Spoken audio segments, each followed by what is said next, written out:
여러분 안녕하십니까? 중국의 코로나 상황이 심각해지면서 국내 유입을 막기 위한 강화된 방역 조치가 시작됐습니다.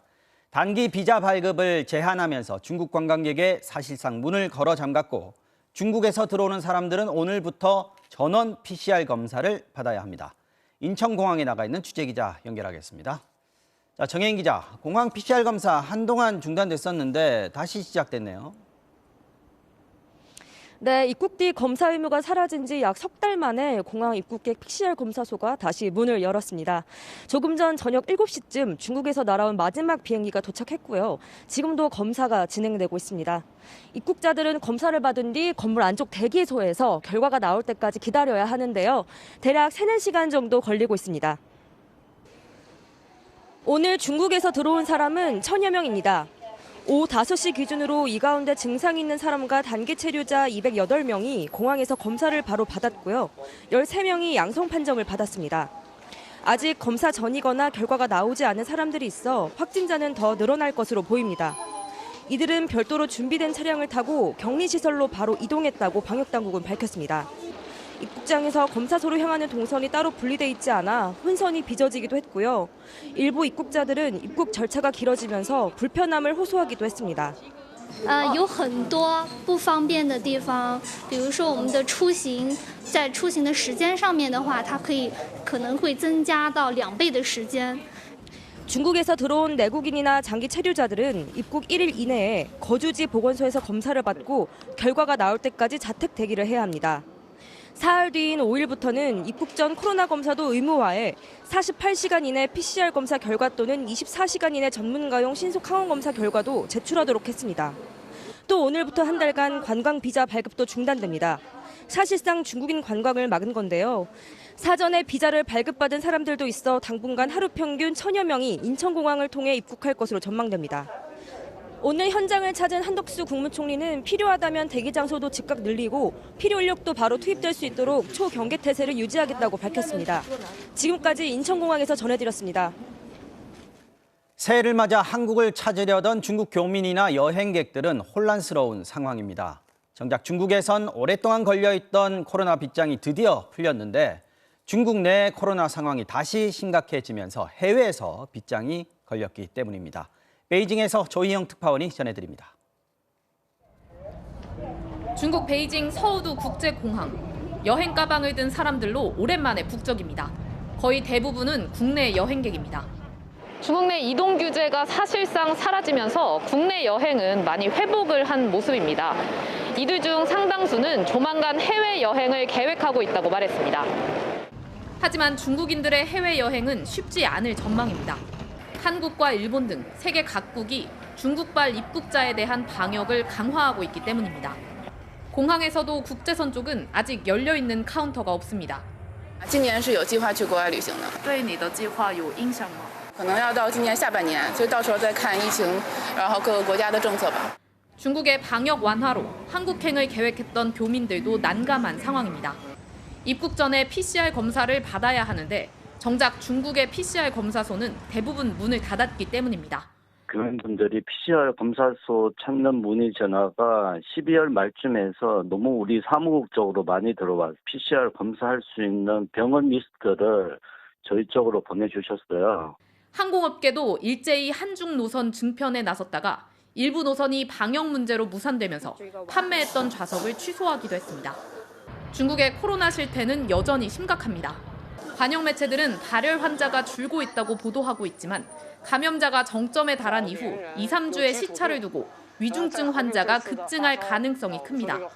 의료 환경이 열악한 중소도시와 농촌은 아직 코로나가 확산되지도 않은 상황입니다. 인구의 80%가 감염됐다는 추정치가 나온 베이징에서는 코로나 양성인지를 묻는 양러마가 안부 인사가 됐습니다. 베이징에서 MBC 뉴스 조희영입니다. 네, 그럼 다시 인천공항 연결해서 몇 가지 더 물어보겠습니다. 자, 정혜인 기자, 지금 너나 할 것 없이 중국에 대한 방역을 강화하고 있는데 우리 방역 조치가 그중에서도 강도가 꽤 높은 것 같습니다. 어떻습니까? 네, 주요 국가들 가운데 입국 전 검사와 입국 후 검사를 다 요구한 나라는 우리나라가 유일합니다.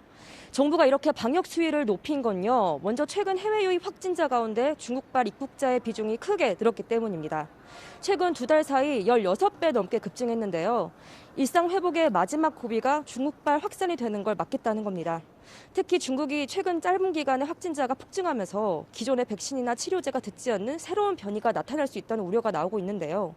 방역당국은 우리나라가 중국과 지리적으로 매우 가까이 있고 코로나 초기에 중국의 영향을 곧바로 받았던 만큼 선제적 조치를 내렸다고 설명했습니다. 이번 조치는 다음 달까지 한시적으로 적용되는데 정부는 상황이 악화되면 기한을 연장할 수 있다고 밝혔습니다. 자, 아까 그 공항 검사소 보니까 혼잡한 모습이었는데 지금 하루 평균 1,000명 넘게 중국에서 지금 들어오고 있다는 거 아닙니까? 우리 방역 체계가 감당은 되는 겁니까? 현재 공항에서는 유증상자의 단기 체류자만 검사를 받으면 됩니다. 오늘 5시 기준 중국발 입국자 수는 718명인데요. 이 가운데 한국인과 장기 체류 외국인을 제외하고 공항에서 PCR 검사를 받은 단기 체류 외국인은 205명이었습니다. 입국자 4명 가운데 1명 정도가 공항에서 PCR 검사를 받은 셈인 거죠. 이 정도 규모는 500명 정도의 검사 인원으로 충분히 감당할 수 있다는 게 방역당국의 설명입니다. 하지만 앞으로 단기 체류 외국인이 더 늘어날 수 있는 만큼 대비는 필요해 보이는데요. 방역당국은 상황을 지켜보며 대기 장소나 필요 인력을 즉각적으로 투입할 수 있도록 하겠다고 밝혔습니다. 지금까지 인천공항에서 전해드렸습니다. 네, 윤석열 대통령이 중대 선거구제를 검토할 필요가 있다고 말했습니다. 신년 기자회견 대신 선택한 조선일보와의 인터뷰에서 한 말입니다. 김진표 국회의장도 일정까지 제시하며 선거제도 개혁을 주문했습니다. 새해 벽두부터 정치권에 화두가 던져졌습니다. 김재경 기자 리포트 먼저 보시고 관련 이야기 이어가 보겠습니다. 윤석열 대통령이 중대 선거구제를 새해 화두로 던졌습니다. 조선일보와의 신년 인터뷰에서 중대 선거구제를 통해 대표성을 더 강화하는 방안을 검토해 볼 필요가 있다고 말했습니다. 현행 소선거구제에 대해서는 전부 아니면 전무로 가다 보니 선거가 너무 치열해지고 진영이 양극화되고 갈등이 깊어졌다고 말했습니다. 김진표 국회의장도 힘을 실었습니다. 김 의장은 현행 소선거구 제도가 사표가 많이 발생해 국민 뜻이 제대로 선거 결과에 반영되지 못한다며 선거법 개정을 제안했습니다. 그러면서 국회의원 300명 전원이 참여하는 회의에서 3월까지 확정해달라고 주문했습니다. 호남에서도 보수 정치인들이 또 대구 경북에서도 진보 정치인들이 당선되어서 지역의 표심을 잘 반영할 수 있는 그런 정치제도를. 현행 소선거구제는 한 선거구에서 한 명만 뽑습니다. 반면 중대선거구제는 선거구를 넓혀 2명, 3명, 4명씩 여러 명을 뽑는 제도입니다. 그래서 승자 독식을 막을 수 있고 여러 정당이 의회에 진출할 가능성도 높아집니다. 지난주에는 국회의원 49명이 중대 선거구제로 바꾸자고 제안하는 행사까지 열었습니다. 네 편 내 편 가르는 정치에 몰두하고 있는 것입니다. 더 많은 국민들의 뜻이 대표되는, 그래서 국민을 닮은 국회를 만들어야 합니다. 다음 총선까지는 아직 1년 3개월이 남아 있습니다. 선거제도 개혁이 새해 시작부터 정치권을 달구고 있습니다. MBC 뉴스 김재경입니다. 네, 김재경 기자 나와 있습니다. 얘기 좀 더 해보겠습니다. 김 기자, 네. 선거제도 바꾸자. 이게 뭐 사실 오래된 얘기입니다. 그렇죠. 문제는 어떻게 바꿀 것이냐, 정치권이 과연 뜻을 모을 수 있을 것이냐, 이거 아니겠습니까? 이번에 어떨까요? 지금 분위기 어떻습니까? 일단 현행 선거법을요 고치긴 고쳐야 합니다. 왜냐하면 3년 전 벌어졌던 위성정당 사태 때문이죠. 네. 당시 총선을 앞두고요 정치개혁을 하자면서 국회가 연동형 비례대표제라는 거를 도입을 했었잖아요. 네. 하지만 거대 양당이 위성정당을 만드는 꼼수를 부리면서 결국 물거품이 됐고요. 네. 때문에 선거법을 고치긴 해야 하는데 이참에 아예 한번 바꿔보자 이런 얘기가 나오는 겁니다. 네. 저희 취재진이 새해를 맞아서 여러 여야 정치인들을 만나봤는데요. 찬성의 목소리가 꽤 많았습니다. 네. 한번 들어보시죠. 네. 호남은 민주당, 영남은 뭐 우리 쪽 정당 이런 그 고질적인 이제 지역 갈등 구조도 조금 완화시킬 수 있기 때문에 강제적 연정을 할 수밖에 없도록 네, 어느 정당도 50%가 안 되는 선거제도 이게 좋은 선거제도라고 생각합니다. 내 삶을 바꾸는 게 정치고 그래서 제도를 제대로 만들었을 때 시민들의 삶이 좋아지는. 자, 이런 상황에서 윤 대통령이 중대선거구제 꺼냈습니다. 네. 배경이 뭘까요? 일단 윤석열 대통령이 중대선거구제를 말한 건 이번이 처음이 아닙니다. 네. 대선 후보 당시 때부터 말했었는데요. 그랬군요. 그때 발언 한번 들어보시죠. 네. 국회의원 선출 방법이고 저는 국민들의 대표성이 제대로 보장될 수 있도록 중대선거구제를 저는 오랫동안 제가 정치를 하기 전부터도 선호해 왔습니다. 이런 걸 보면요. 어떤 정치적인 유불리를 계산한 거라기보다는 평소 소신인 것 같습니다. 다만 실제로 얼마나 강하게 추진할지는 앞으로 지켜봐야 할 것 같습니다. 네. 자, 중대선거구제라면 선거구를 더 키워서 지금보다 그렇죠. 국회의원을 거기서 2-3명 뽑자 이건데 그럼 있던 지역구가 꽤 많이 사라집니다. 이게 정치인들로서는 굉장히 민감한 문제거든요. 과연 맞죠. 가능할까? 어떻습니까? 말씀하신 대로 중대선거구제를 도입하려면 소선거구제에서 당선됐던 기존의 현직 국회의원들이 기득권을 내려놔야 하잖아요. 그렇죠. 그게 쉽지가 않겠죠. 그래서 국회의원들에게만 이런 정치개혁을 맡기는 게 바람직하냐, 네. 못 믿겠다 이런 의견이 나오고 있는데요. 정치권 내에서도 이런 말이 나오고 있습니다. 한번 네. 들어보시죠. 네. 저는 국민들과 전문가들에게 맡겨야 된다고 생각해요. 국민들의 공론화위원회라던가 아니면 전문가들의 선거구 획정위원회. 결국에요. 앞으로 국회 정치개혁 특위가 섰고 거기서 복잡하고 치열한 공방이 이루어지겠지만 네. 무엇보다 유권자들, 시민들의 감시가 필요해 보입니다. 그래야겠죠. 네, 김재영 기자 잘 들었습니다. 네, 부동산 경기 부양을 위한 규제 완화. 정부가 조만간 파격적인 안을 내놓을 걸로 보입니다. 강남 3구 등 서울 일부 지역만 빼고 나머지 규제 지역은 전부 해제하는 방안을 추진하고 있는 걸로 알려졌는데 집값 하락세가 가파르고 거래 자체가 얼어붙는 비상 상황이라는 진단 때문입니다. 박진준 기자가 보도합니다. 서울 노원구는 지난 넉 달 새 집값이 5% 넘게 떨어졌습니다. 서울 평균보다 2배가 넘는 하락폭입니다. 서울 강북구와 성북구 등도 2% 이상 하락하고 있습니다. 가격이 내려가도 사려고 선뜻 나서는 사람이 없어 아파트 매매 거래는 씨가 말랐습니다. 이 때문에 부동산 시장 경착륙에 대한 우려의 목소리도 커지고 있습니다. 규제 지역 추가 완화가 있을 거란 예상이 나오는 이유입니다. 가격 상승기에 좀 과하게 매겨져 있던 규제 같은 경우는 풀 수 있는 그런 여건 면에서는 오히려 적기일 수도 있다. 대통령실과 정부 부처 등에 따르면 국토부는 현재 남아있는 규제 지역 대부분을 해제하는 방안을 검토하고 있습니다. 현재 규제 지역은 서울 전체와 경기도 과천, 성남, 하남, 광명시 등이 남아있고 서울 용산, 성동, 노원, 마포, 양천 등 15곳은 아직 투기 지역으로 묶여 있습니다. 정부는 집값 하락세 지속에 추가 규제 완화를 꾸준히 추진해왔습니다. 강남 3구와 용산 등 재건축 재개발 같은 호재가 있는 지역만 남기고 나머지 지역은 모두 해제하는 파격적인 안이 거론되고 있습니다. 이미 지난해 지방을 시작으로 경기, 인천을 포함한 수도권 규제 지역을 대거 해제한 바 있습니다.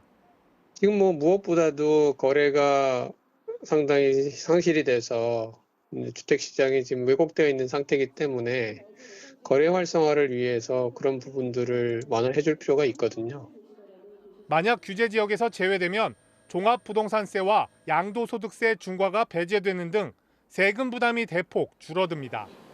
또 주택담보대출 비율 제한 등 대출 규제도 완화됩니다. MBC 뉴스 박진준입니다.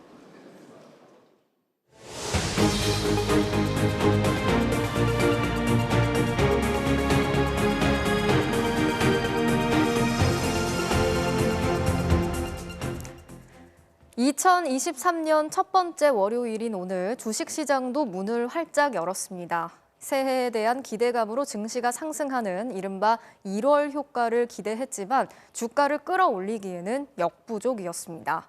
올 한 해 주식시장 전문가들은 어떻게 전망하고 있는지 배주한 기자가 들어봤습니다. 1시간 늦은 오전 10시에 개장식과 함께 새해 첫 거래를 시작한 주식시장. 기세 좋게 1% 넘게 올랐던 것도 잠시. 코스피 지수는 0.5% 떨어지며 불안한 출발을 알렸습니다. 시장을 보는 시선 역시 대체로 걱정 반, 불안 반입니다. 올해 아직 시작인데 전쟁도 어떻게 될지 모르겠고 그래서 작년처럼 초반에는 안 좋을 거라고 생각합니다. 해외 거는 좀 괜찮아지지 않을까? 국내 거는 저도 아직 솔직히 잘 모르겠긴 한데. 올해 코스피는 상반기까지 하락세가 이어지다 하반기에 회복하는 상저하고 양상으로 회복선은 2,600~700선까지일 거라는 게 전반적인 예상입니다. 여전히 고금리, 고물가 환경이 바뀌지 않았기 때문에 기업들의 실적 감소와 경기 둔화 등의 우려 등이 영향을 미칠 가능성이 큰데요. 작년 코스피 시작은 2,998. 전문가들은 연말 코스피 지수가 3,300선까지 올라갈 거라고 내다봤습니다. 현실은 1년간 25% 하락으로 끝났습니다. 작년 말 한 증권사 리서치 센터의 보고서. 제목은 2022년 나의 실수입니다. TV, 라디오, 유튜브 등 각종 채널을 통해 시장을 전망했던 애널리스트들의 반성문입니다. 긴축의 장기화 가능성을 간과했다. 부동산 가격 상승은 영원할 줄 알았다. 중국의 제로 코로나 정책 지속 가능성 간과. 지정학적 리스크를 계측할 수 없었다고 실토했습니다. 인플레이션이 일시적 현상이고 금리 인상 강도도 그리 강하지 않을 것으로 예상했던 것이 작년 초의 대체적인 관측이었습니다. 근데 인플레이션이 1년 내내 지속이 됐고요. 올해 역시 금리 인상은 언제 멈출지, 막 코로나 봉쇄를 푼 중국이 얼마나 빨리 회복할지, 전쟁은 언제 끝날지 이미 알려진 변수가 많고 예측 못한 일들은 항상 새로운 변수가 될 수 있습니다. MBC 뉴스 배주환입니다. 새해 업무 첫날인 오늘 기업들도 시무식을 열고 새해 각오를 밝히는 시간을 가졌는데요. 오늘 주요 기업 책임자들의 신년사에 공통적으로 등장했던 단어, 바로 위기였습니다. 올해 경기 침체가 본격화될 거라는 우울한 전망이 반영된 거겠죠. 김윤미 기자가 전해드리겠습니다. 오늘 오후 윤석열 대통령이 참석한 2023년 경제계 신년 인사회. 주요 그룹 총수들이 모두 한자리에 모였습니다. 축하 공연과 신년 덕담이 오가는 자리였지만 올해 기업들의 밝지 않은 전망이 회의장 분위기를 지배했습니다. 대통령이야 정부와 기업이 다시 한번 원팀이 되어서 위기를 기회로 만들어내는 2023년이 되었으면 좋겠습니다. 대통령은 위기를 극복하고 더 큰 성장을 이루자는 말로 화답했습니다. 한국의 주력 수출 산업 모두가 영향을 받는 상황에서 올해 각 기업별로 밝힌 신년사의 핵심 메시지는 위기였습니다. 화려한 신년회도 시무식도 없었습니다. 과거와는 차원이 다른 위기, 경제 빙하기, 영구적 위기의 시대. 혹한기에 접어든 반도체 업계 신년사도 위기를 강조했습니다. 삼성전자는 현재 위기에 어떻게 대응하느냐에 앞으로의 위상과 경쟁력이 달렸다. SK하이닉스는 원팀이 돼 이번 위기를 극복하자고 말했습니다. 최근 생산성 악화로 국내에서의 LCD TV 패널 생산을 중단하기로 한 LG 디스플레이. 현재 위기를 시간이 지나면 회복했던 과거의 상황과는 차원이 다르다고 진단했습니다. 닥쳐온 위기 상황을 일단 내실로 다지며 버티지 않는 각오도 드러냈습니다. 농심은 창문 밖 환경을 보며 두려움에 떨기보다는 창문에 비친 우리를 보고 내실을 다져야 한다고 했고, LG화학도 토끼가 세 개의 굴을 마련하듯 지혜롭게 미래를 맞이하기 위해 내부 효율성 개선을 강조했습니다. 생존을 위해서 몸집을 줄이는 신규 투자나 이런 부분들은 이루어지기가 좀 어려운 부분들이 좀 있죠. 이미 국내 기업들의 지난 3분기 공장 가동률은 80%로 떨어져 올 1, 2분기 부진을 예고한 상황. 수출과 내수 모두 위축되면서 기업들의 체감 경기를 나타내는 지수는 코로나19가 한창이던 2년 전 수준으로 떨어진 것으로 나타났습니다.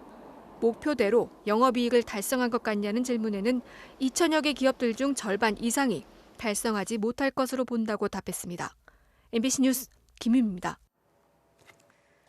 택시기사와 전 연인을 살해한 혐의를 받고 있는 이기영이 최소 2차례 결혼을 했었고 자녀도 두고 있다는 주변인의 증언이 나왔습니다.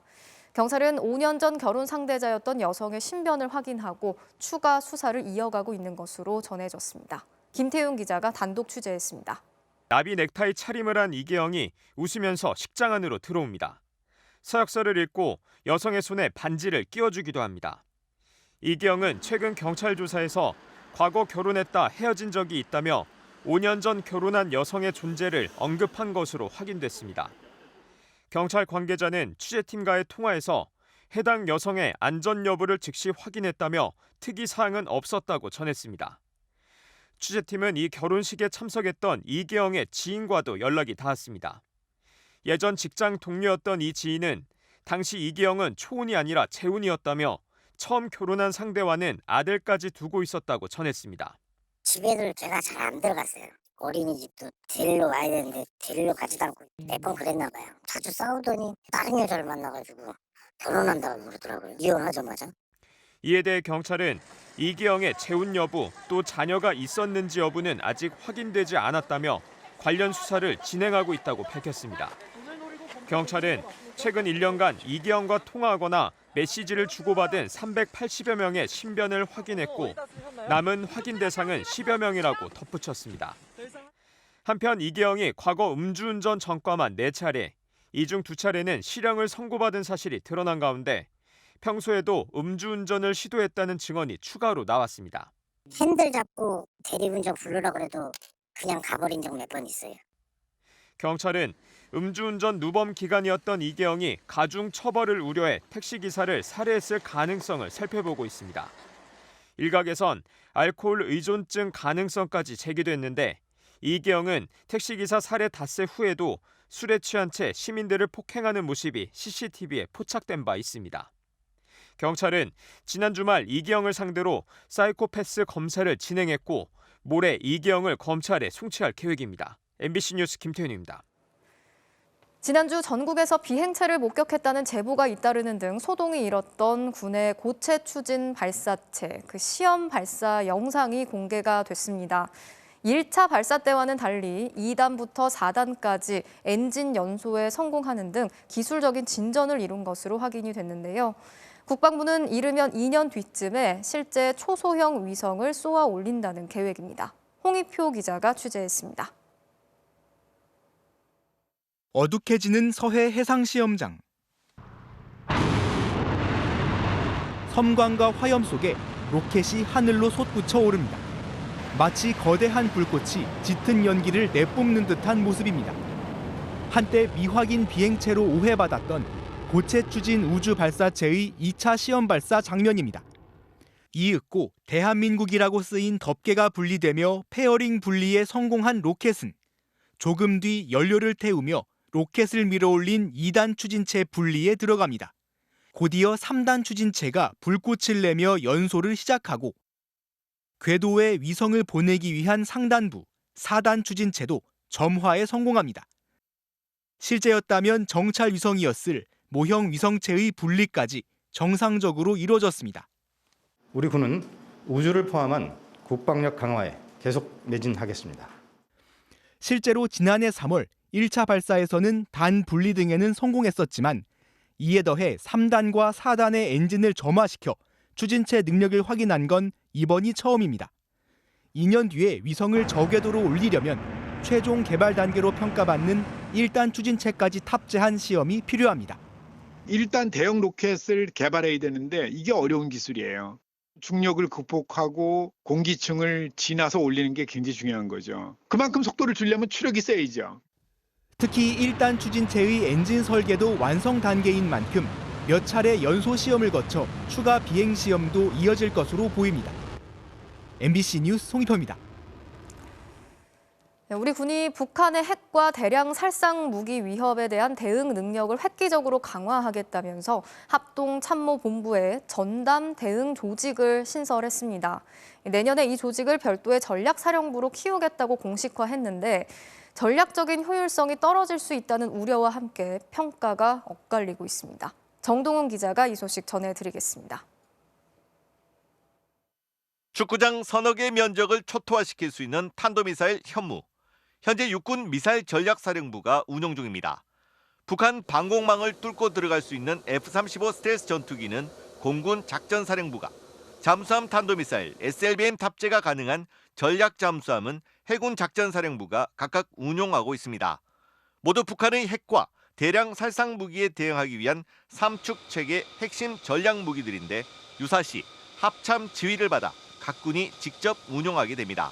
그런데 군은 내년부턴 별도의 전략사령부를 창설해 이런 전략 무기들을 통합 운용하기로 하고 합동참모본부 산하에 전략사의 모체가 될 핵 WMD 대응본부를 신설했습니다. 북한의 핵과 미사일 등 고도화되는 다양한 위협을 억제하고 효과적으로 대응하기 위한 전략사 창설은 문재인 정부 당시 추진되다 남북 화해 분위기와 전략적 효율성이 떨어질 수 있다는 등의 이유로 무산된 바 있습니다. 전략사 창설에 대한 평가는 이번에도 엇갈리고 있습니다. 한국군의 전략들을 효과적으로 통합 운영이 가능하기 때문에 우리 군의 전투력도 좀 더 발전될 것으로 보여집니다. 전문성 있게 발전시켜온 각군의 그 작전의 전문성이 침해된다. 오히려 옥상옥의 구조가 될 가능성이 높다는 거죠. 군은 북한 미사일 경보 정보를 공유하기로 한 한미일 정상회담 합의에 따라 우리 군의 탐지 정보를 일본과도 공유하기 위한 구체적인 이행 방안을 협의 중이라고 밝혔습니다. MBC 뉴스 정동훈입니다. 윤석열 대통령이 오늘 청와대 영빈관에 각계 인사들을 초청해서 신년 인사회를 열었습니다. 하지만 민주당은 불참했고 대신 부산 경남으로 내려갔는데요. 이재명 대표는 문재인 전 대통령과 만났습니다. 새해 첫 일정부터 각자 자기 길을 가는 분위기입니다. 손하늘 기자가 취재했습니다. 윤석열 대통령 부부가 입장하자 오부 요인과 여야 의원들이 박수로 맞이합니다. 각계 인사들을 초청한 신년 인사회. 윤 대통령은 또 3대 개혁을 말했습니다. 흔들림 없이 법과 원칙을 지켜나가야 합니다. 노동, 교육, 연금 3대 개혁은 어렵고 힘들지만 우리가 반드시 나아가야 하는 길이고 성장을 가로막는 폐단을 바로잡겠다. 기득권의 저항에 무너지면 안 된다며 강공 드라이브를 예고했습니다. 민주당은 아무도 오지 않았습니다. 야당에서 유일하게 참석한 정의당 이정미 대표는 얼마 전 타계한 조세희 작가의 책을 선물하며 협치를 당부했습니다. 새 선물을 하나 가져왔습니다. 잠시만요. 죄송합니다. 제가 편지도 써왔습니다. 꼭 읽어주십시오. 제가 이거 좋아하는 책입니다. 민주당 지도부는 부산에서 회의를 열었습니다. 이재명 대표는 윤 대통령을 강하게 비판했습니다. 국정 책임의 실종, 정치의 부재, 폭력적 지배가 활개를 치는 난세가 됐습니다. 국민이 고통받을 때 이를 방치하거나 방관하는 정부의 무능은 죄악입니다. 민주당 지도부는 양산을 찾아 문재인 전 대통령과 만났습니다. 문 전 대통령은 역사가 퇴행하는 것 같아 안타깝다. 어렵게 이룬 민주주의가 절대 후퇴해서는 안 된다고 말했다고 참석자들이 전했습니다. 또 이재명 대표 중심으로 똘똘 뭉쳐달라는 말도 했다고 합니다. 당 안팎에선 이재명 대표의 행보가 검찰 수사를 앞두고 결속을 다지려는 거라는 해석이 나왔습니다. 이재명 대표는 문재인 전 대통령을 예방한 건 신년 인사 차원일 뿐이라며 정치적 해석에는 선을 그었습니다. 신년 인사회 불참에 대해 민주당은 초청이 너무 촉박했다고 밝혔습니다. 새해에도 협치와 대화는 쉽지 않아 보입니다. MBC 뉴스 손한입니다.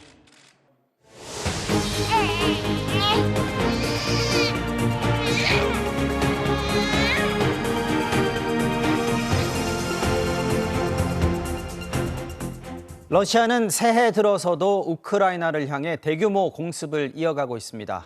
MBC 취재진이 사흘 전에 수도 키이우에 들어갔는데 미사일과 드론을 동원한 공습이 하루도 멈춘 적이 없다고 합니다. 현지 연결하겠습니다. 자, 조명아 특파원. 공습이 계속되고 있다고 하니까 걱정입니다. 조 특파원 지금 마이크 잡고 있는 곳은 안전합니까? 네, 오늘 날이 밝은 이후 아직은 공습 경보나 공격의 징후는 없습니다. 하지만 어제 밤에도 역시 키이우에서는 어김없이 공습 경보가 계속 울렸습니다. 취재진은 현재 우크라이나에 사흘째 머물고 있는데 낮과 밤 할 것 없이 매일매일 공습 경보를 듣고 있습니다. 밤사이 공습으로 인한 인명피해는 확인되지 않았지만 키이우시는 에너지 시설 한 곳이 파손돼 비상 발전을 가동하고 있다고 밝혔습니다. 새해 전날 그리고 새해 첫날에도 대규모 미사일 드론 공습이 이어졌습니다. 12월 31일에는 한낮에도 공습이 이어져 미사일 여러 대가 하늘을 날아가는 모습이 목격되기도 했는데요. 저희도 취재 도중 급하게 지하철 방공호로 대피해야 했습니다. Дуже страшно і за себе, і за дитину. Звісно, хвилюємося, бо останніми тижнями майже про це дійсно. По одній, по дві повітряні тривоги в день. 또 쿵 하는 소리가 들리더니 가까운 곳에 미사일이 떨어지기도 했습니다. 제 뒤로 보이는 이 호텔은 러시아군의 미사일 공습으로 건물 한쪽이 완전히 무너져 내렸고 폭발의 충격으로 주변 건물의 창문들도 모두 깨졌습니다. 또 해피 뉴 이어라는 문구가 적힌 러시아군의 드론 잔해가 발견되기도 했는데요. 이 드론이 떨어진 장소가 전장이 아닌 학교 운동장이어서 공분을 불러일으키기도 했습니다. 연말 연초 이틀간 벌어진 공습으로 우크라이나 전역에서 최소 4명이 숨지고 70여 명이 다친 것으로 파악되고 있습니다.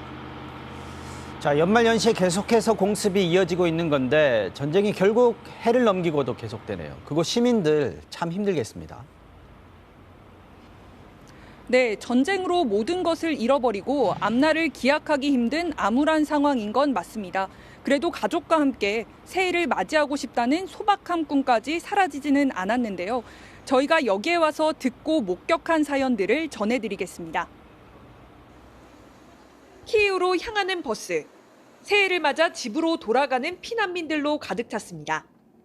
지난 3월 네덜란드로 피난을 떠났던 빅토리아 씨도 9살 딸, 5살 난 아들과 함께 10개월 만에 귀향길에 올랐습니다. Kids didn't see their father and me contact with video, but this is not the same.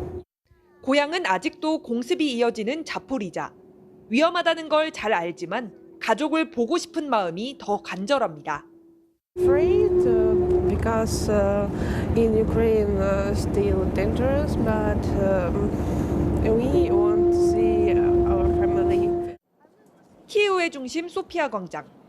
크리스마스 트리 앞에서 웃는 표정으로 사진을 찍던 한 피난민은 러시아군에 점령된 고향 소식을 묻자 금세 눈물을 터뜨립니다. Я бажаю тільки перемоги, тільки перемоги. І щоб наші хлопці повернулися всі непошкоджені, здорові. 키이우 북서쪽의 작은 도시 부차. 전쟁으로 집을 잃은 사람들이 정부가 제공한 임시주택에서 살고 있습니다. 2~3평 남짓한 작은 공간이지만 70대 노부부는 트리 장식을 만들고 소박하게 남아 새해맞이 음식도 준비했습니다. 하지만 언제까지 전쟁의 공포 속에서 고단한 피난민 생활을 해야 할지 생각하면 서름이 북받칩니다. Пока держит меня. Видите, глаза уже мокрые уже. 각자의 사연은 다양했지만 우크라이나 국민들의 소원은 하나. 전쟁이 끝나고 평화가 찾아오는 것입니다. 키이우에서 MBC 뉴스 조명합니다. RE100, 기업들이 사용하는 전력을 100% 재생에너지로 생산해서 쓰자는 국제적인 캠페인입니다. 구글, 애플, 삼성, 그리고 SK를 비롯한 세계적인 국내외 기업들이 여기에 동참했는데요. MBC가 신년을 맞아서 이 캠페인을 주도하는 다국적 비영리 단체 RE100의 대표 마이크 피어스를 국내 최초로 인터뷰했습니다. 현인아 기자입니다. Could you introduce yourself to the audience? Hello, everyone. I'm Mike Pearce. I'm the Executive Director of Systems Change at the Climate Group. 파리 기후변화 협약을 앞둔 2014년 캠페인을 기획하고 현재 주도하고 있는 이 사람. 피어스 대표는 지난 10월 우리 정부가 재생에너지 목표치를 애초 목표보다 10%가량 낮춘 것은 실수라고 경고했습니다. 그런 방향은 세계와 경쟁하는 한국 기업들이 바라는 것과도 거리가 있다는 겁니다. The government pulled back the target, and what's your concern about that? The decision to pull back the target, as you say, from 30% to just over 20% is a mistake. This doesn't support those companies that can see the value through renewables. 원전 비중을 높이겠다는 정부의 계획에 반대하지는 않지만 원전은 아리백이 아니라고 말했습니다. Don't specify a particular position to government on the you should or should not use nuclear, but it's not part of the RE100 commitments. 피어스 대표는 현재 한국의 아리백 회원사들은 큰 어려움을 겪고 있다고 말합니다. 재생에너지로 전기를 만들고 싶어도 풍력과 태양광 등 재생에너지원 자체가 매우 부족하다고 강조했습니다. 피어스 대표는 한국의 아리백 회원사는 삼성, SK 등 28개, 한국에서 활동 중인 다국적 회사까지 더하면 70개가 넘지만 전체 사용 전력의 단 2%만을 재생에너지로 조달하고 있다고 말했습니다. The progress towards renewables is not at the pace that's needed for the energy transition that's needed in the world, and so we look for it to show leadership. 구글과 애플 등 글로벌 기업들은 아리백을 이미 달성했거나 재생에너지 사용 비중을 더욱 확대하고 있습니다. 2030년까지 재생에너지 사용 100%를 목표로 자사와 거래하는 국내 기업들에 대해서도 재생에너지 확대를 요구합니다. 재생에너지가 부족할 경우 국내외 기업들이 한국에서의 사업을 축소할 위험이 있다는 경고가 나옵니다. There are no doubt are land challenges that need to be overcome and managed. Korea is at a critical moment. Thank you for your time. You're very welcome. It's been a real pleasure and thank you. MBC 뉴스 현인아입니다. 연말연시에 모처럼 해외여행에 나선 분들 많으실 텐데 특히 일본을 찾은 한국인이 폭발적으로 늘었습니다. 후쿠오카, 오사카, 도쿄 등 일본 주요 관광지마다 한국인 여행객들로 북적였는데요. 도쿄에서 현영준 특파원이 전해드립니다. 한국에서 항공편으로 1시간 10분 남짓 걸리는 일본 후쿠오카. 연말을 맞아 한국인 관광객이 폭증하면서 일본 현지 방송사들도 깜짝 놀랐습니다. 週末には多い日で400組が訪れ、客の8割が韓国人の観光客だといいます. 맛이 어때요? 맛있어요. 한국에서 먹는 것보다 훨씬 맛있어요. 오사카, 도쿄에도 한국 여행객들이 몰렸는데 국내 한 여행 사이트 분석 결과 전체 해외 여행지 중 1, 2, 3위가 모두 일본 관광지였습니다. 일본 관광청은 작년 11월 한 달간 일본을 찾은 여행객 중 한국인이 31만 5천 명으로 1위를 차지했다고 밝혔는데 2위 대만, 3위 미국을 압도하는 숫자였습니다. 12월에는 이보다도 더 늘었을 것으로 여행업계는 보고 있습니다. 10월 대비 11월, 또 11월 대비 12월 다달이 그 일본 지역으로 가는 여행 수요가 한 2자릿수 이상으로 높은 증가율을 나타내고 있거든요.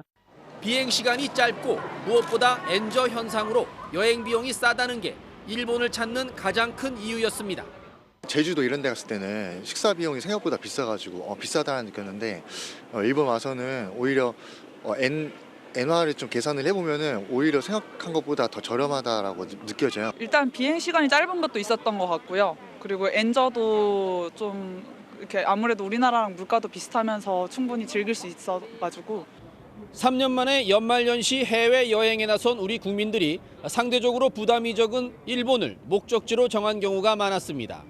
엔저 현상이 계속되는 한 일본 여행 열기는 좀처럼 사그라들지 않을 것으로 보입니다. 도쿄에서 MBC 뉴스 현영준입니다. 한국이 세계에서 가장 강력한 국가 6위에 올랐습니다. 미국 매체 US 뉴스 앤 월드 리포트가 각 나라 군사력과 경제력, 외교력 등을 합산 평가하는 순위에서 우리나라가 작년보다 2계단 오른 건데요. 일본이 작년 6위에서 8위로 내려앉았고 1위는 미국, 2위는 중국이었습니다. 이 매체는 한국이 1960년대 이후 꾸준히 성장했고 지금은 세계 최대 경제국 중 하나라고 설명했습니다.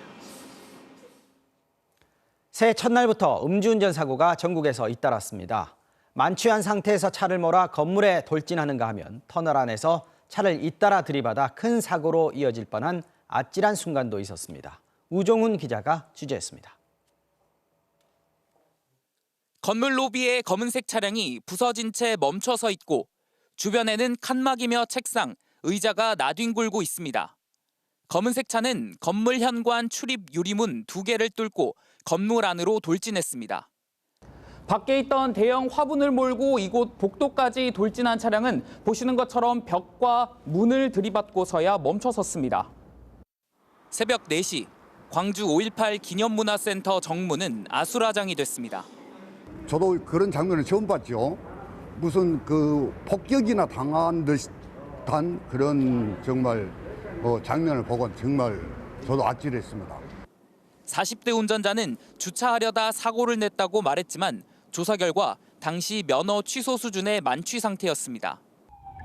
터널 안으로 구급차가 빠르게 달려갑니다. 2차선에 자동차 3대가 부서져 있습니다. 만취한 20대 운전자의 중형차가 앞선 경차와 차를 잇따라 들이받은 겁니다. 피해 운전자 2명은 다행히 경상을 입고 병원으로 옮겨졌습니다. 지난 1일과 2일 오후까지 전국에 300명이 넘는 운전자가 술을 마시고 거리로 나섰다가 적발됐습니다. 연중 매일 주야간 심야 시간대 단속을 하고 있는데 연초에는 단속을 더욱 강화해 나갈 예정입니다. 한편 울산지법 행정 1부는 음주운전으로 적발되어 유죄가 확정된 중국 동포에게 내린 출국 명령 처분은 정당하다는 판결을 내렸습니다. MBC 뉴스 우종훈입니다.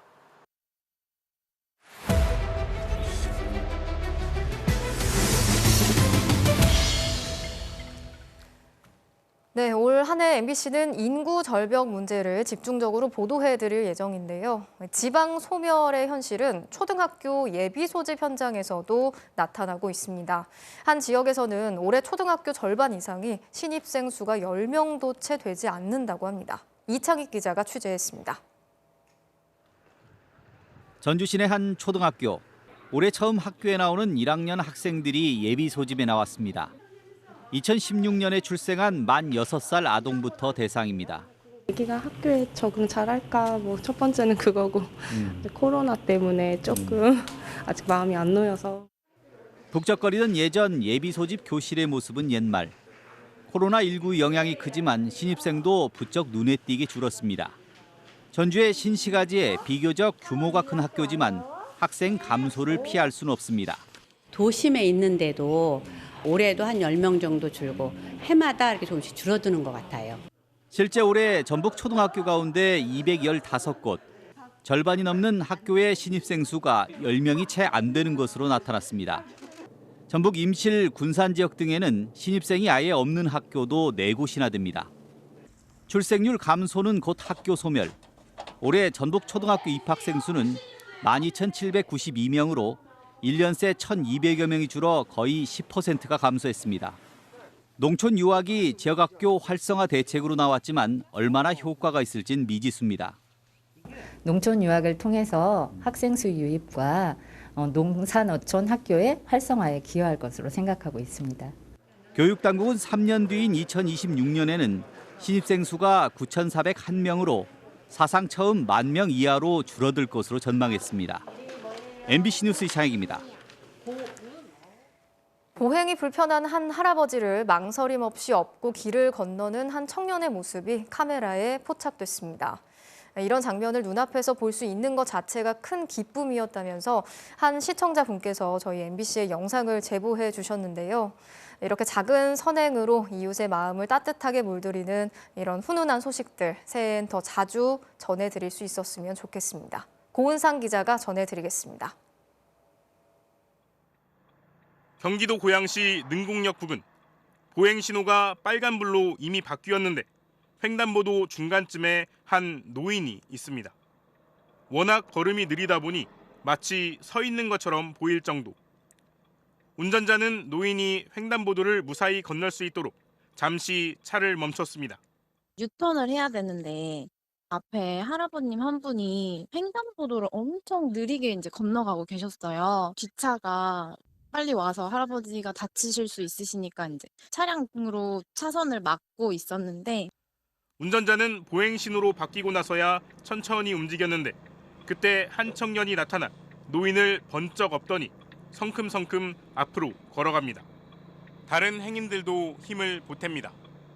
종전 같은 걸음이라면 노인이 길을 못 건너고 또 신호가 바뀔 상황. 이를 본 청년이 노인을 직접 업고 횡단보도를 건너간 겁니다. 제보자는 삭막한 요즘 이 청년의 작지만 훈훈한 선행을 알리고 싶어 MBC에 제보하게 됐다고 전했습니다. 다른 분의 선행을 눈앞에서 볼 수 있다는 것 자체가 되게 큰 기쁨이더라고요. 왜냐면 저희 되게 삭막하다고 하잖아요, 요새. 근데 아직도 저렇게 서로를 도와주는 거에 서슴없는 사람들이 아직 있다는 게 너무 좋았어요. 기뻤어요. MBC 뉴스 고은상입니다. 네, 이번에도 마음 따뜻해지는 소식인데요. 아파트에 살다 보면 특히나 소음 때문에 이웃들과 얼굴 붉히는 일 종종 있는데 새해에는 그런 일은 좀 줄었으면 한다면서 한 아기 엄마가 자신의 사연을 MBC에 보내왔습니다. 무슨 일이 있었던 건지 곽동건 기자가 전해드리겠습니다.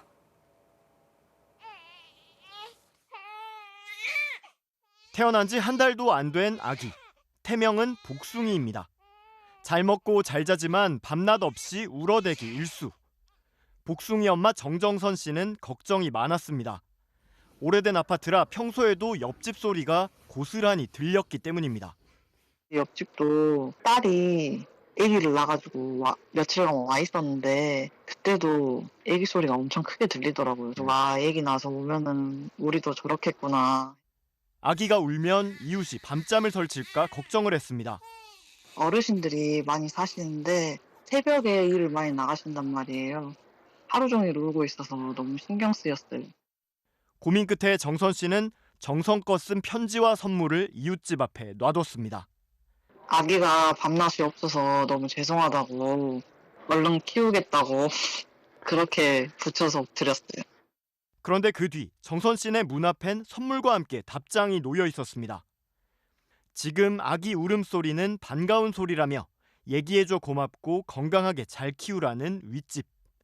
오히려 아기한테 방해 안 되게 더 조심하겠다고 적었습니다. 옆집에선 아기 내복을 선물해줬고 아랫집 이웃은 직접 찾아와 축하 인사를 건넸습니다. 이번 일로 이웃들과 더 가까워졌다는 정선 씨. 새해엔 조금 더 따뜻한 사회가 되길 바란다고 말했습니다. 세상이 많이 흉흉하고 이상한 일들도 많이 일어나는데 아직 따뜻한 사람들도 많고 도움을 많이 필요로 하는 분들도 계시는 것 같은데 따뜻한 정 많이 나누셨으면 좋겠습니다. MBC 뉴스 곽동건입니다.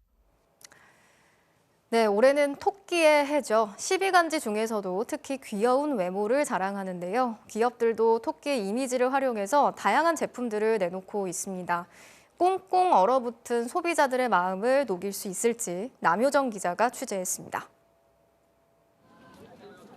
광화문 광장에 커다란 토끼 한 마리가 들어앉았습니다. 대형 토끼 풍선 앞에서 사람들이 인증샷을 찍고 진열대엔 쫑긋선 토끼 귀를 본뜬 제품이나 토끼 인형들이 부쩍 눈에 띕니다. 토끼해를 맞아 거리엔 여기저기 토끼 일색입니다. 얘는 이제 토끼 귀돌이. 토끼형 귀돌이 이렇게 이런 식으로. 귀에다가 쓰는. 네. 유통업계에서도 토끼 마케팅에 진심입니다. 식음료 기업들은 앞다투어 토끼 관련 메뉴를 내놓고 있습니다. 한 커피 전문점에선 토끼 얼굴 모양을 본뜬 케이크를 출시했는데 반응은 폭발적입니다. 귀여워 하시면서 이것도 같이 주세요 하시면서 커피와 같이 구매하는 효과를 누리고 있습니다. 토끼 그림을 넣은 컵은 없어서 못 팔 정도로 인기몰이 중입니다. 한 편의점에선 토끼하면 떠오르는 채소, 당근으로 조리한 샌드위치와 도시락을 신제품으로 내놨습니다. 포장지엔 토끼 캐릭터 그림을 넣어 소비자의 눈길을 끌었습니다. 진짜 토끼 엄청 좋아하거든요. 토끼라서 되게 기대했는데 오니까 되게 귀여운 토끼가 많은 거예요. 너무 귀엽더라고요. 그래서 샀어요. 눈에 띄는 포장 덕분인지 다른 상품보다도 더 잘 팔리다 보니 매출은 상승 중입니다. 점심시간이 시작이 됐는데요. 토끼 관련된 상품은 거의 10분 만에 다 판매가 됐고요. 대형 쇼핑몰도 토끼 이미지를 활용해 고객의 발길을 사로잡고 있습니다. 기존에 설치했던 대형 곰돌이에 토끼 귀 모양의 머리띠를 씌웠는데 사진 명소로 입소문을 타고 있는 겁니다. 토끼 귀를 달고 나니까 벨리곰 더 귀여운 것 같아요. 같이 사진 찍으려고 왔어요. 풍요를 상징하는 올해의 동물 토끼. 유통업계는 푹 가라앉은 소비 심리도 토끼처럼 껑충 되살아나기를 기대하고 있습니다. MBC 뉴스 남효정입니다.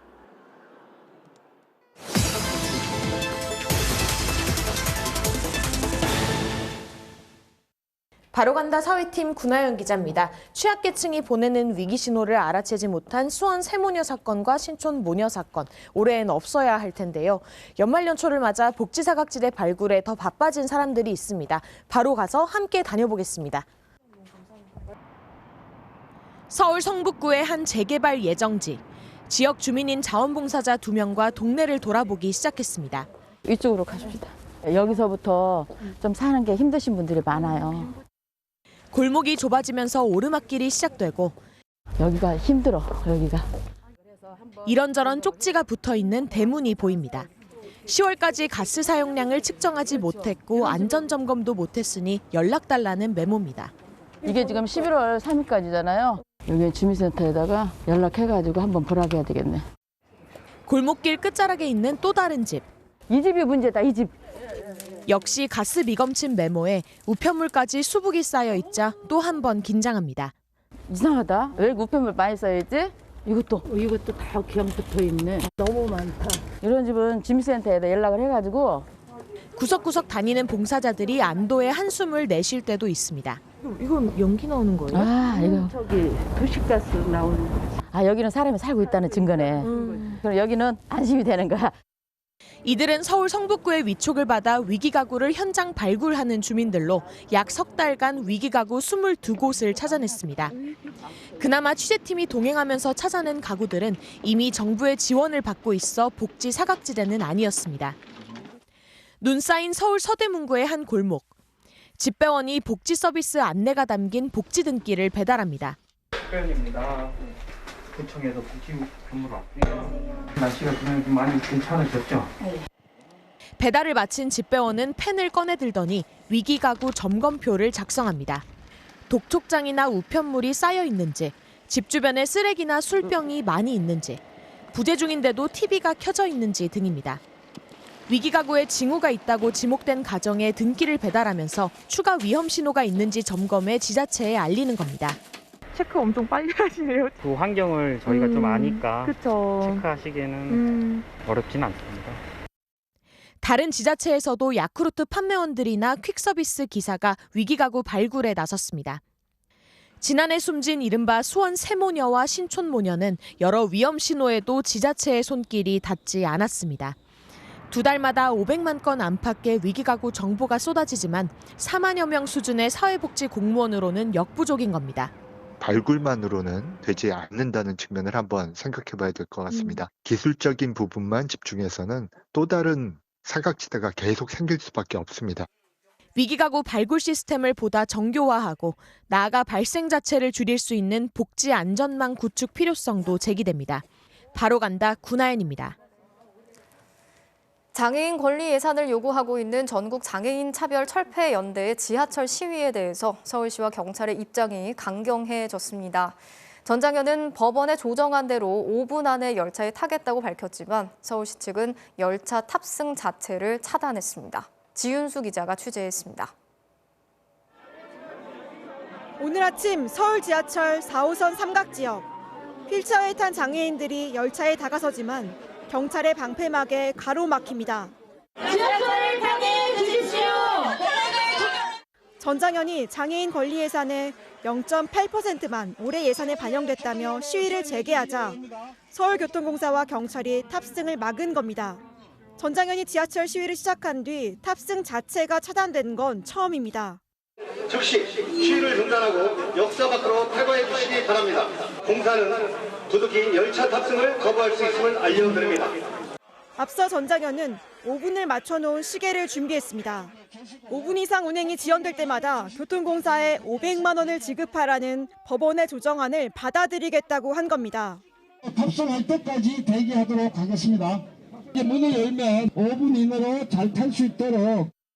하지만 오세훈 서울시장은 1분만 늦어도 큰일 나는 지하철을 5분씩이나 연장한다는 건 어불성설이라며 법원의 조정안을 받아들이지 않았습니다. 전장현은 서울시 측을 강하게 비판했고 교통공사도 1분마다 전장현의 발언을 끊었습니다. 방패도 막지 마십시오. 민주주의는 살아있는 것입니다. 양측의 대치가 하루 내내 계속되면서 오후 3시쯤엔 열차 한 대가 삼각지역을 무정차 통과하게 됐습니다. 내일도 유사한 대치가 예고된 가운데 시민들의 의견은 엇갈렸습니다. 조금 양보하는 마음으로 크게 마음이 불편하진 않습니다. 제가 조금 일찍 나오는 불편함을 좀 감수하는 편이고요. 많이 불편하죠. 생업에 지장이 많고 그랬으니까 꼭 이런 식으로 해야 되나 하는 그런 생각도 들고. 한편 경찰은 출근길 열차 운행을 지연시킨 혐의로 수사해온 전장현 대원 24명을 검찰에 송치했다고 밝혔습니다. MBC 뉴스 지은수입니다. 지난주 발생한 방음터널 화재와 관련해서 처음 불이 시작됐던 화물차의 운전자가 2년 전에도 고속도로를 달리다가 불이 난 적이 있었다고 경찰에 진술한 것으로 확인됐습니다. 피해자들의 장례 절차도 대부분 마무리가 됐는데요. 뇌졸중이 있는 어머니를 모시고 찜질방에 가던 딸이 함께 숨지는 등 안타까운 사연들도 전해지고 있습니다. 장슬기 기자가 취재했습니다. 사고가 난 지 닷새째. 현장 1km 전부터 도로 진입이 차단됐고 표지판에는 통행 금지를 알리는 X자가 그려져 있습니다. 방음터널 내부도 여전히 통제되고 있습니다. 화마를 입은 차량들이 그대로 안에 있고 소방호수도 바닥에 놓여 있습니다. 불이 났던 트럭을 포함해 당시 방음터널 안에 진입했던 차량 44대 모두 다 그 자리에 그대로 보존돼 있습니다. 다만 사고 후 전면 통제됐던 제2경인고속도로는 오늘 오후부터 여수대로부터 부귀양 나들목까지 13.7km 구간 통행을 재개했습니다. 불이 처음 시작됐던 화물차는 2009년에 출시된 노후 경유 차량. 운전자는 2년 전에도 고속도로 주행 중에 불이 난 적이 있다고 경찰에 진술했습니다. 당시 화재는 전기적 요인 때문인 것으로 전해졌는데 2차 사고로 번지진 않았습니다. 경찰은 압수수색으로 확보한 정비 내역 등을 분석해 차량 정비에 문제가 없었는지 수사하고 있습니다. 희생자 중에선 뇌졸중을 앓는 어머니를 모시고 찜질방으로 가다 사고를 당한 딸의 사연이 전해져 안타까움을 더했습니다. 졸지에 아내와 딸과 이별한 김석종 씨는 앞서 취재팀과의 인터뷰에서 딸이 끝까지 거동이 불편한 어머니 곁을 지킨 것 같다고 말했습니다. 엄마 때문에 못 나온 것 같아요, 아무래도. 그러면 엄마 없으면 못 살았는데 시간을 바꿀 수도 없는 거고. 되돌렸으면 좋겠어요, 시간을. 사고 희생자 5명 대부분은 오늘까지 장례 절차를 마친 것으로 전해졌습니다. MBC 뉴스 장슬기입니다. 프로배구 인기구단 흥국생명이 오늘 권순찬 감독을 전격 경질했습니다. 리그 2위로 우승에 도전하고 있지만 구단은 방향성이 맞지 않는다는 석연치 않은 해명을 내놨습니다. 이명노 기자입니다. 배구 여제 김연경 복귀 효과에 힘입어 올 시즌 평균 관중 1위에 리그 순위 2위를 달리고 있던 인기구단 흥국생명. 그런데 오늘 오전 권순찬 감독에게 갑작스런 해임을 통보했습니다. 지난해 4월 부임 후 9개월 만에 정규리그 기준 단 18경기를 지휘한 사령탑을 전격 경질한 겁니다. 흥국생명은 이례적으로 구단주 명의의 짧은 입장문을 내고 구단이 가고자 하는 방향과 부합하지 않아 부득이하게 헤어지기로 했다며 권 감독 영입 이후 재부임했던 김여일 단장도 동반 퇴진한다고 밝히면서 별다른 해명은 내놓지 않았습니다. 또 자료를 낼 계획이니까 조금만 기다려주세요. 죄송합니다. 흥국생명은 방향성이 맞지 않는 권 감독이 고문으로 남는다고 했지만 정규리그 반환점을 돈 시점에서 우승에 도전하는 2위 팀 감독을 해임하는 이해하기 힘든 결정에 배구계는 물론 팬들도 곱지 않은 시선을 보내고 있습니다. 흥국생명 구단 사정에 정통한 관계자에 따르면 올 시즌 어린 선수들을 많이 기용하라는 그룹 수뇌부의 지시로 권 감독과 잦은 마찰이 있었던 것으로 전해졌습니다. 최근 약점이던 세터 포지션을 보강하고 선두 현대건설을 잡고 승점 차를 3점 차까지 좁히는 등 우승 의지를 불태운 흥국생명. 갑자기 터진 감독 해임 사태, 어수선한 팀 분위기부터 수습해야 하는 처지가 됐습니다. MBC 뉴스 이명노입니다. 올 시즌 프로야구에서 50세이브 달성을 목표로 세운 겁없는 루키가 있습니다. 드래프트 1순위로 입단해 한화마운드의 수호신이 되겠다는 김서현 선수를 박주린 기자가 만나봤습니다.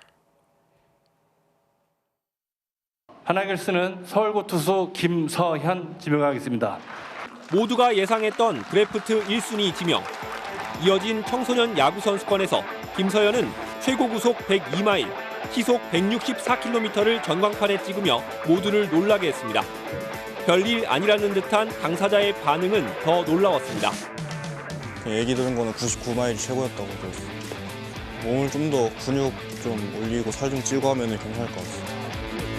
구단의 환대 속에 본격적인 첫 시즌 준비에 돌입한 지 석 달째. 오버핸드와 사이드암 등 다양한 투구폼을 실험하는 동시에 매번 보는 이들을 놀라게 하며 프로 무대를 준비 중입니다. Great job. 잘했어. 서서 불펜 피칭 하는데 148 나오는 거 처음 본 것 같습니다. 그리고 포수 앉았는데 바로 152부터 시작해서 대개 선발 투수를 꿈꿀 시기지만 슈퍼루키는 다릅니다. 일단 팀이 이기려면 뒤에를 더 잘 막아줘야 돼서 마무리하는 게 딱 괜찮을 것 같다 생각했어요. 한 50 세이브 정도는. 틈만 나면 얘기할 정도로 진심입니다. 본인 이름으로 3맹쌤은 가능할까요? 김서현은 서울에 있다가 대전으로 갔지만 현재는 대전에서 마무리를 하게 된 선수이다. 웬만해선 주눅들지 않는 성격마저 마무리 체질이라는 김서현. 서울고 선배 강백호에게 선전포고를 날릴 만큼 거침이 없습니다. 강백호는 그냥 한가운데 짚고 도망가는 걸 싫어해가지고 맨날 모자에다가도 도망가지 말라 써놓고 데뷔전을 치르기도 전에 한화의 프랜차이즈 스타라는 당찬 목표까지 세웠습니다. 첫 번째는 우승이고 두 번째는 시작한 팀에서 끝까지 끝맺음까지 거기서 하고 싶다는 생각이 들었고 저는 세이브 하고 있어요. 3년 연속 최하위에 그치며 올 시즌 제도약이 절실한 한화. 수호신을 자처한 겁없는 신인의 등장에 팬들의 기대도 커지고 있습니다. 나오면은 뭐 경기 끝났다, 뭐 이겼다, 마음 편하게 집 귀가하실 수 있는 그렇게 만드는 선수가 되고 싶습니다. MBC 뉴스 박두린입니다.